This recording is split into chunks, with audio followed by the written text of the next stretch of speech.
If your last name is Russian, there is a chance it once belonged to a family close enough to a throne to shake it. Some of these names built weapons for princes.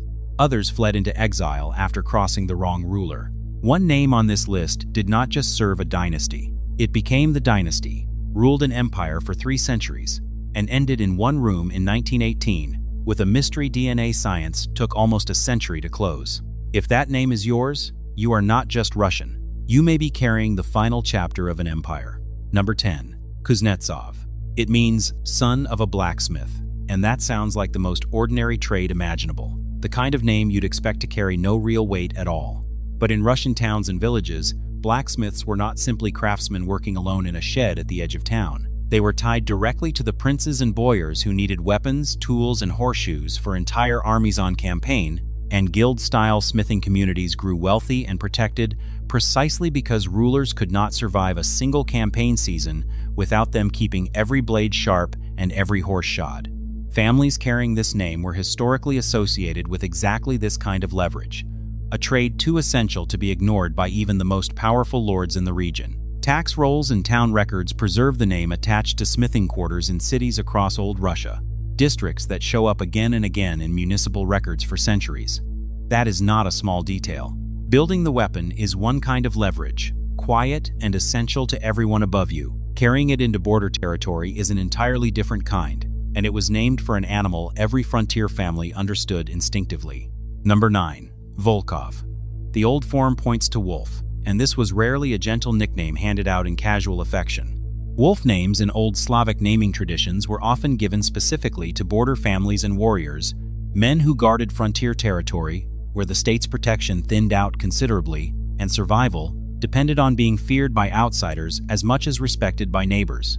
Families bearing this name were historically associated with exactly this kind of frontier service, standing between settled Russian land and the raiders, rival princes, or steppe warriors who threatened it from beyond the border year after year. Border and military records preserve the name tied to garrison duty in exactly these contested regions, appearing repeatedly wherever the frontier itself kept shifting.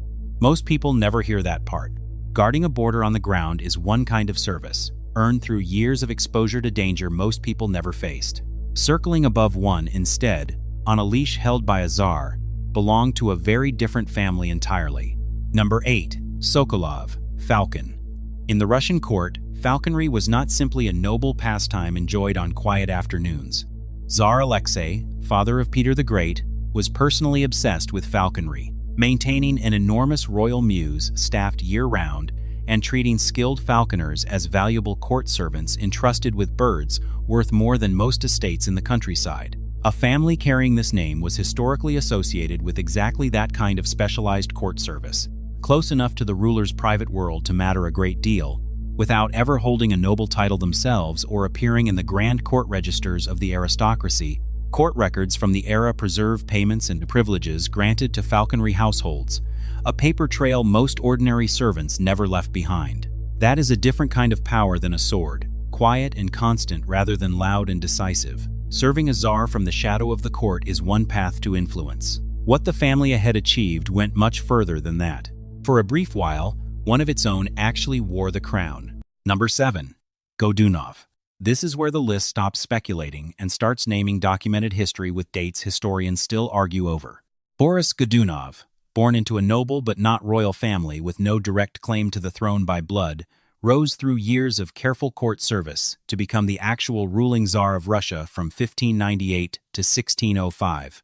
One of the most dramatic political ascents in the country's entire history, and a rare case of a non-royal family reaching the absolute top of Russian society. His influence reached beyond the throne itself. Godunov played a direct role in establishing the Moscow Patriarchate in 1589, elevating the Russian Orthodox Church to a status equal to the other great patriarchates of the Christian world, a religious milestone still recorded in church history alongside his political one. Families bearing this name carry a connection to a noble house that reached the throne itself, not through inherited royal blood or conquest, but through court maneuvering, strategic marriage, and sheer political skill during a chaotic period historians still call the Time of Troubles. Russian chronicles, church records, and state archives preserve his reign directly, including the disputed circumstances surrounding his rise to power. If this is your name, the records are not implying influence. They are recording an actual reign, dates and decrees included. Reaching the throne once is remarkable enough on its own. Reaching it, then losing it faster than almost anyone else in Russian history, tells an even stranger story. Number 6. Shuisky. Another princely family descended from the ancient Rurikid line, the very same founding dynasty that shaped so much of early Russian history, and another name that briefly wore the crown during the same turbulent decade. Vasily Shuisky became Tsar in 1606, seizing power during the same chaotic time of troubles that had briefly elevated the Godunovs before him, only to be deposed and handed over to Polish forces within 4 years, ending his life as a prisoner in a foreign land far from the throne he had once occupied. Families bearing this name carry a connection to one of the shortest and most turbulent reigns in Russian history, a rise and fall compressed into a single, brutal decade that saw multiple families cycle through the same crown in rapid succession. Chronicles of the period preserve his capture and downfall in unflinching detail, describing a humiliation that would have been unthinkable only years earlier. Most people never hear that part. Seeking the crown is one kind of ambition, however it ends for the family involved. Defecting from a ruler entirely, in writing, for the whole court to read, belonged to a very different kind of family altogether. Number 5. Kurbsky. Prince Andrei Kurbsky served as a trusted military commander under Ivan the Terrible for years, fighting successfully on the Tsar's behalf, until growing fear of the Tsar's escalating purges against his own nobility drove him to defect across the border to Lithuania, from where he wrote scathing letters directly accusing his former ruler of tyranny and cruelty, an act of open political rebellion almost unheard of at that level of Russian nobility at the time. Families bearing this name carry a connection to a documented act of defiance against one of history's most feared rulers, not a quiet, anonymous retreat into obscurity but a public, written condemnation sent directly back to the man he had once served loyally. Surviving correspondence between Kurbsky and Ivan the Terrible is still studied today as a primary historical source for understanding the paranoia and violence of that reign. If this is your name, the records point toward a family that chose exile over silence, a rare and dangerous stance at that level of the court. That kind of rebellion is one story worth remembering. A house exiled for an entirely different reason, generations later, tells another one just as dramatic in its own right. Number 4. Volkonsky. An ancient princely family tracing back to the Rurikid dynasty itself, the same founding royal line behind much of early Russian history, the Volkonsky name carries a documented connection stretching across centuries of Russian nobility long before the events that made it famous. Its most well-known modern bearer, Sergei Volkonsky, was a general who joined the failed Decembrist uprising of 1825, an attempt by reform-minded nobles to block a new czar's succession and force constitutional change onto an empire that had never known anything but autocracy, and was sentenced to hard labor and exile in Siberia for it.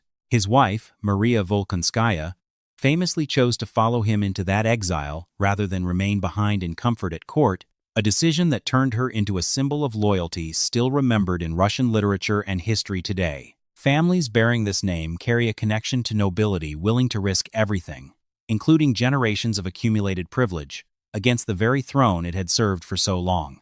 Decembrist trial records and Siberian exile documents preserve this story in detail, down to the conditions of the journey east.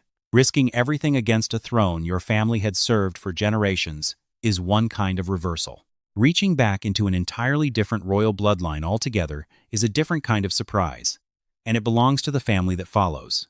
Number 3. Trubetskoy.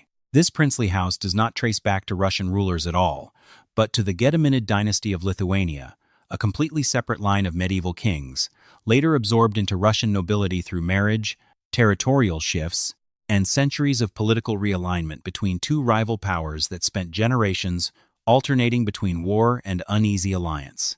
Families bearing this name carry a connection to a foreign royal bloodline that became thoroughly Russian without ever fully losing its separate origin, appearing in noble registers and court records for generations after the absorption was complete, a reminder written into the family name itself.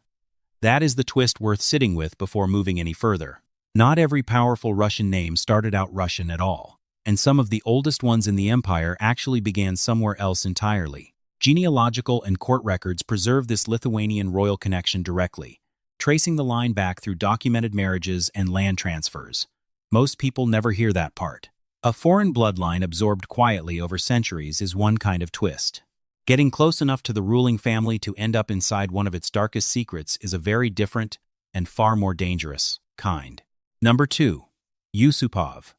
One of the wealthiest princely families in Imperial Russia, the Yusupovs held estates, palaces, and influence that genuinely rivaled the royal family itself, a level of private wealth that made them one of the few noble houses capable of acting almost as equals to the crown they served. Its most notorious modern bearer, Felix Yusupov, was one of the conspirators who assassinated Grigory Rasputin in 1916, a killing carried out inside the Yusupov family's own palace, specifically to protect the monarchy from a figure the conspirators believed was corrupting it from within during the final desperate years before the empire's collapse.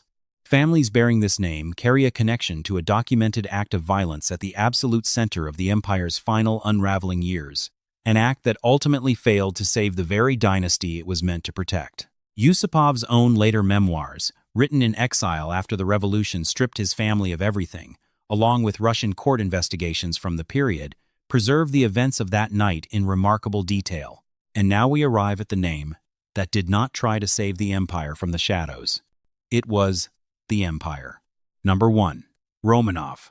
Say it slowly, because this is the name that changes the scale of everything on this list. The Romanov dynasty ruled the Russian Empire from 1613 until 1917. More than 3 centuries of continuous rule across one of the largest empires the world has ever seen, ending with Tsar Nicholas II, his wife, and their 5 children, executed together in a single basement room in Yekaterinburg in 1918 as the empire collapsed around them. For decades afterward, persistent rumors claimed that one or more of the children, most often Anastasia, had somehow survived that night, and imposters built entire careers on the strength of that hope. Those rumors were not settled by legend, old letters, or a convincing impostor's claim. They were settled by science, decades later, in a way no one in 1918 could have anticipated. In 2007 and 2008, forensic DNA analysis of remains recovered near Yekaterinburg genetically confirmed the identities of the final Romanovs beyond reasonable doubt, closing one of the 20th century's most enduring historical mysteries through documented forensic genetics rather than speculation or wishful thinking. A surname built from this family does not merely gesture toward nobility the way other entries on this list carefully and honestly do. It carries the name of the ruling house whose end was ultimately confirmed not by rumor or by a convincing impostor, but by verified genetic science, preserved in forensic records, Russian state archives, and international genetic databases still referenced by researchers today. The name does not prove that every modern bearer descends from Nicholas II himself, but historically, it belongs to the family whose 300-year reign, and whose confirmed and scientifically documented end, closes the entire arc of Russian imperial history. 10 names. 10 different doors into the same vast world of border wolves, court falconers, families that briefly wore a crown and lost it within a single turbulent decade, princes who defected rather than stay silent, exiles sent to Siberia for daring to resist a throne their families had served for generations, a foreign royal bloodline quietly absorbed into Russian nobility, a desperate act meant to save a dying empire that failed anyway, and the dynasty whose own ending was eventually confirmed by science rather than rumor. A surname is never just a label sitting quietly on a document, filled in without a second thought by someone who never asked where it came from. It is a compressed history, carrying pieces of empires that spanned continents and centuries, rebellions fought in freezing Siberian exile, court intrigue that ended in bloodshed, and a fall so significant that DNA science itself was eventually needed to close the story more than 80 years later. If one of these names is yours, you are not just looking at a family tree stretching backward on a screen.